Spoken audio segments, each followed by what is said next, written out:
Morning students,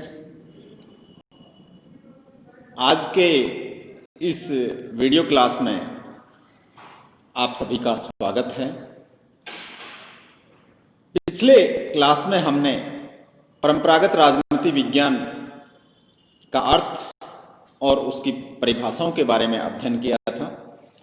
उसी topic को आगे बढ़ाते हुए हम आज एक नए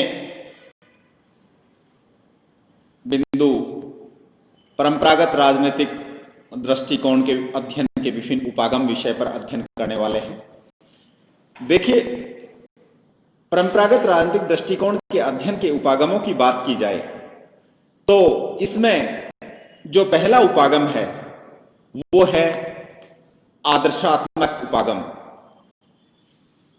जैसा कि मैंने बोर्ड पे लिखा हुआ भी है, प्रथम दृष्टिकोण या प्रथम उपागम है वो है आदर्शात्मक दृष्टिकोण, आदर्शात्मक उपागम। राजनीति विज्ञान के अध्ययन में इस आदर्शात्मक उपागम या दार्शनिक उपागम को सबसे प्राचीनतम और एक महत्वपूर्ण उपागम के रूप में जाना जाता है। ये अध्ययन का उपागम प्राचीनतम इसलिए है क्योंकि प्रारंभिक समय में राजनीति विज्ञान और दर्शन दोनों अलग अलग विषय नहीं थे। दर्शन शास्त्र में ही राजनीति विज्ञान का अध्ययन किया जाता है। प्लेटो की समय हमने बात की, तो ये सबसे प्राचीन और सबसे महत्वपूर्ण उपागम माना जाता है। इस दृष्टिकोण में या इस उपागम में मूल्यों पर विशेष बल दिया जाता है। नैतिक मूल्यों की बात इसमें की जाती है, दर्शन से जुड़ा हुआ है, इसलिए नैतिक मूल्यों की बात इसमें होती है। तो नैतिक मूल्यों पर अधिक बल देने के कारण तथ्यों की इस उपागम में पूर्णतः उपेक्षा की गई है, यानी तथ्यों के लिए इस उपागम में विशेष स्थान नहीं दिया गया है, तथ्यों मूल्यों पर विशेष बल दिया गया है। इसी प्रकार से यह वह दृष्टिकोण है, यह वह उपागम है जिसमें शुभ अशुभ की धारणाओं पर विशेष बल दिया गया है। शुभ अशुभ की जो धारणाएं हैं उनको इस अध्ययन में शामिल किया जाता है। उसके बाद में यह अध्ययन है, ये कहें कि यह उपागम है वो निर्देशात्मक उपागम है। और निर्देशात्मक उपागम कहने का मतलब यह है कि इस उपागम में मूल्यों की परिकल्पना या मूल्यों का निर्धारण पूर्व में ही कर लिया जाता है। मूल्यों की पूर्व धारणा बना ली जाती है, इसलिए इसको निर्देशात्मक उपागम कहते हैं। इसके बाद में अगर बात की जाए तो यह अध्ययन या यह उपागम आदर्श समाज की कल्पना करता है। एक आइडियल सोसाइटी की बात इस आदर्शात्मक उपागम में या ये कहें दार्शनिक उपागम में की जाती है। इसमें विशेष रूप से चाहिए पर बल दिया जाता है। क्या होना चाहिए, यह वह उपागम है जिसमें क्या होना चाहिए पर बल दिया जाता है। और ऐसे रूप में ये एक प्रकार से आदर्श समाज की हम बात की, आदर्श समाज की कल्पना, आदर्श राज्य की कल्पना, इस पर बल देने के कारण यहाँ पर चाहिए पर बल देने की बात की जाती है। नेक्स्ट जो इसका महत्वपूर्ण बिंदु है वो है राजनीतिक दर्शन के अत्यधिक नजदीक है। आदर्शात्मक उपागम है वो राजनीतिक दर्शन, चाहे पहले भी हमने इस पर बात कर ली है कि राजनीति विज्ञान और दर्शन शास्त्र को मिलाकर या ये कहें कि दर्शन शास्त्र के विषय में ही राजनीति विज्ञान का शुरुआत में अध्ययन किया जाता था, इसलिए कह दिया इसको कि ये पॉलिटिकल फिलोसॉफी के नजदीक है ये उपागम।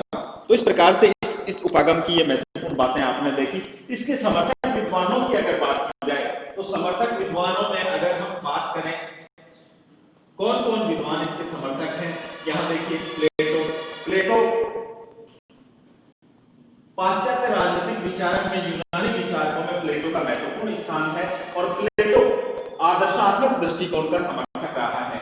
यही कारण है कि प्लेटो ने अपने राजनीतिक विचारों में एक न्याय युक्त, यानी प्लेटो के राजनीतिक विचारों का मुख्य आधार है वो न्याय है और न्याय युक्त एक आदर्श राज्य की कल्पना प्लेटो के द्वारा की गई है। इसका मतलब प्लेटो आदर्शात्मक दृष्टिकोण का सबसे बड़ा समर्थक माना जाता है।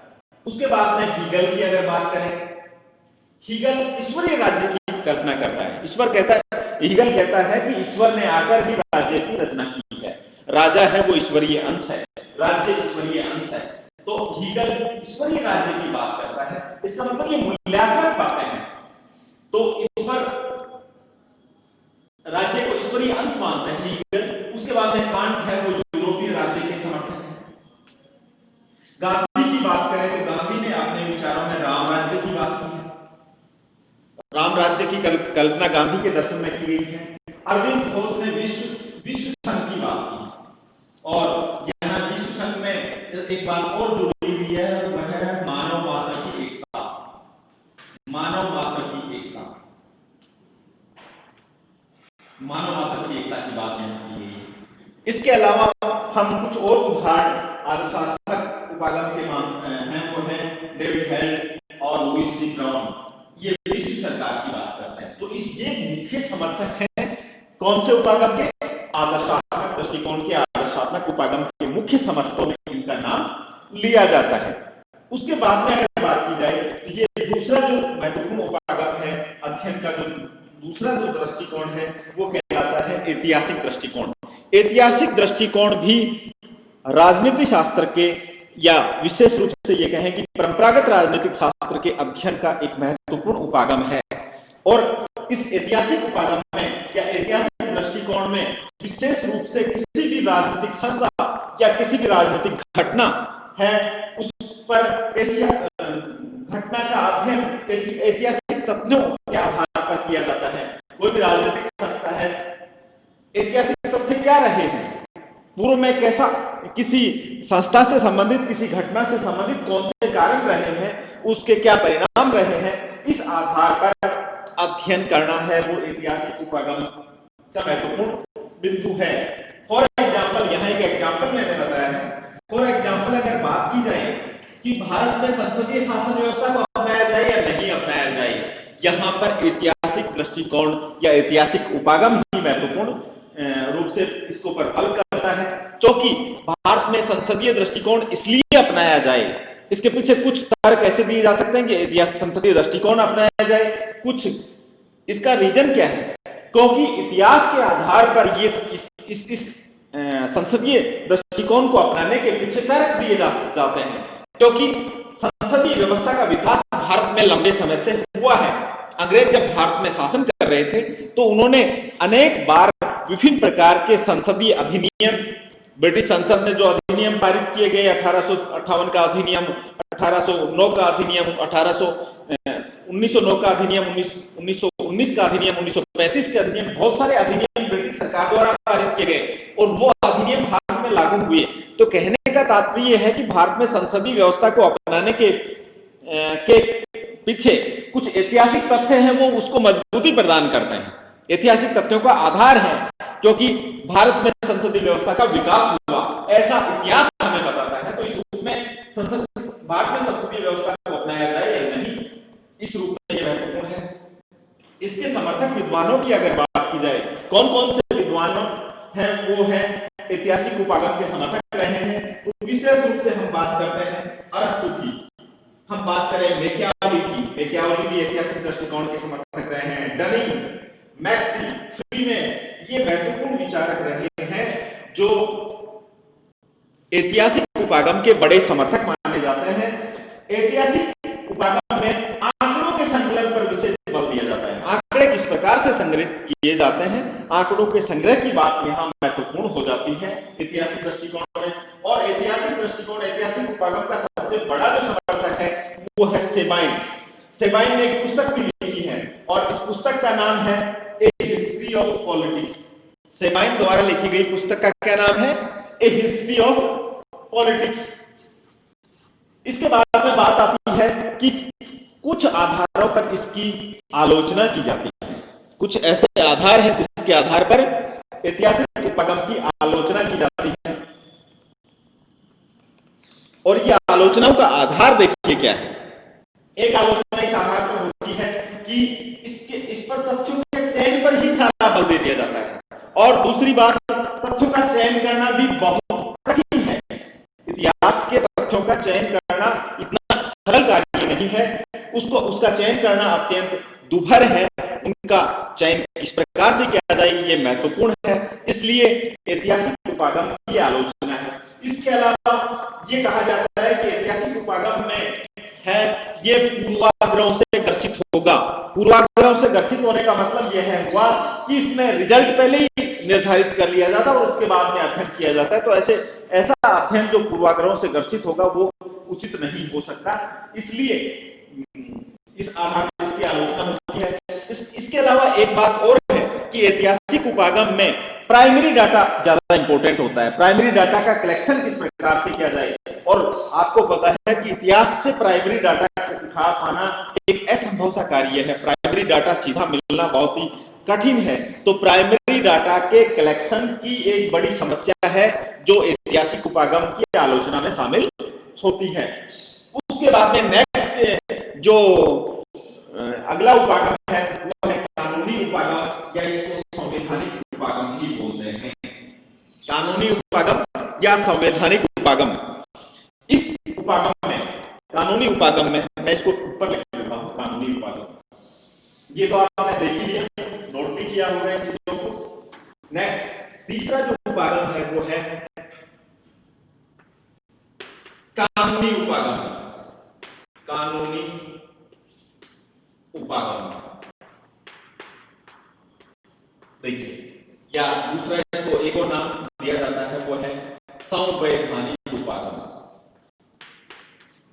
संवैधानिक उपागम, जैसा कि नाम से स्पष्ट है कि इसमें संवैधानिक संस्थाओं के अध्ययन पर विशेष बल दिया जाता है। राजनीति विज्ञान के या परंपरागत राजनीति विज्ञान के अध्ययन का ये उपागम है, वो संवैधानिक संस्थाओं पर बल देने की बात करता है। जैसे संसद की शक्ति का अध्ययन संविधान के आधार पर किया जाना। इसके जो समर्थक विद्वान हैं, हमने कहा कि संसद की शक्तियों का अध्ययन करना है, संसद की शक्तियों का अध्ययन करना है।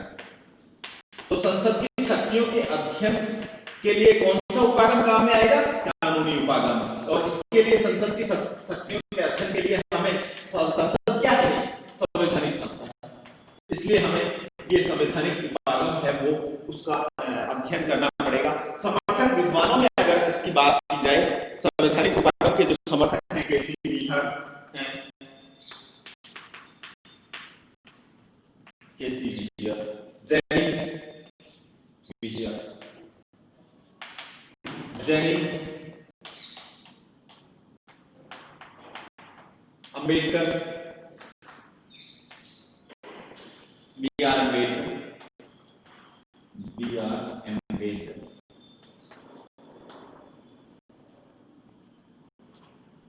के एम पनिकर,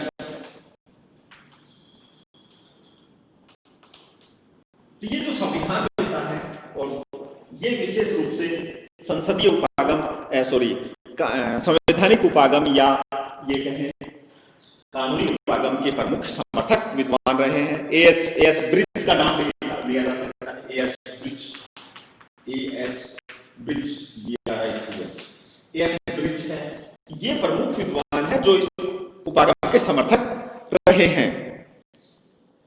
और दूसरे शब्दों में कहें तो कि संविधान का अध्ययन करने वाले जो कानून विज्ञ हैं, वे सभी इस कानूनी उपागम के समर्थक रहे हैं। नेक्स्ट जो इसके अध्ययन का उपागम है वो है संस्थागत उपागम। चौथा जो उपागम है उसका नाम क्या है? संस्थागत उपागम।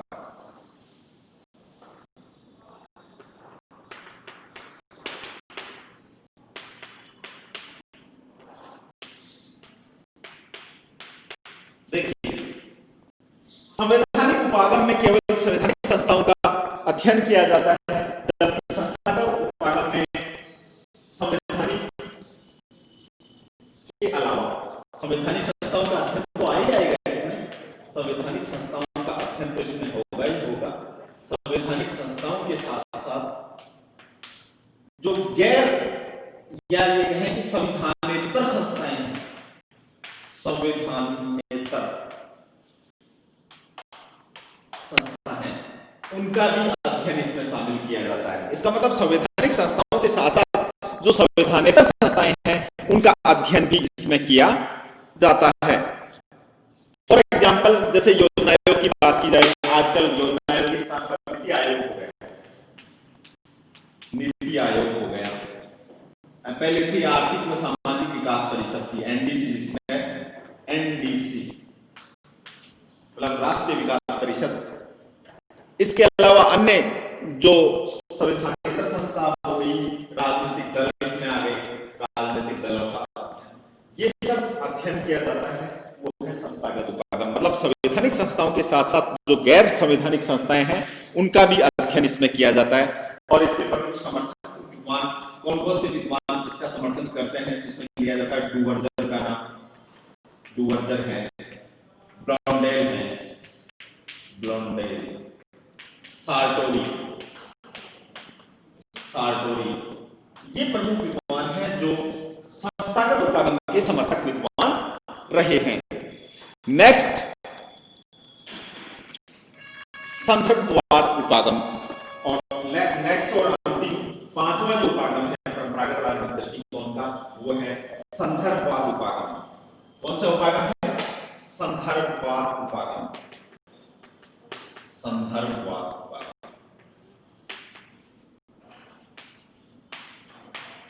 परंपरागत राजनीतिक दृष्टिकोण में इस उपागम का भी महत्व इस रूप में है कि ये संबंधित संदर्भ में जाकर संदर्भ में उस संस्था का उस संस्था का विशेष रूप से अध्ययन करता है। और इसके समर्थक विद्वान मार्से और बटलर, जो प्रमुख समर्थक विद्वान हैं इसके वो कौन है? मार्से व बटलर। और इस उपागम में भी प्राइमरी डाटा की बात की जाती है। प्राइमरी डाटा पर विशेष बल दिया जाता है। जैसा कि हम पहले भी पढ़ चुके हैं कि प्राइमरी डाटा कलेक्शन इसके माध्यम से किया जाता है। द्वितीय आंकड़ों के साथ साथ प्राथमिक आंकड़ों के अध्ययन पर बल इसमें दिया जाता है। यह परंपरागत राजनीतिक और आधुनिक राजनीतिक दृष्टिकोण दोनों के बीच की कड़ी है। एक चीज और है कि ये जो संदर्भात्मक उपागम है वो परंपरागत राजनीतिक दृष्टिकोण और आगे जो हम पढ़ने वाले हैं आधुनिक राजनीतिक दृष्टिकोण, इनके दोनों के बीच की कड़ी मानी जाती है। इस प्रकार हमने परंपरागत राजनीतिक दृष्टिकोण के विभिन्न अध्ययन उपागमों की बात की। हमने बात की आदर्शात्मक उपागम की, हमने बात की ऐतिहासिक उपागम की, हमने बात की संवैधानिक उपागम की, और हमने बात की संस्थागत उपागम की, हमने बात की संदर्भवाद उपागम की। तो ये महत्वपूर्ण उपागम है जिनका आज हमने अध्ययन किया।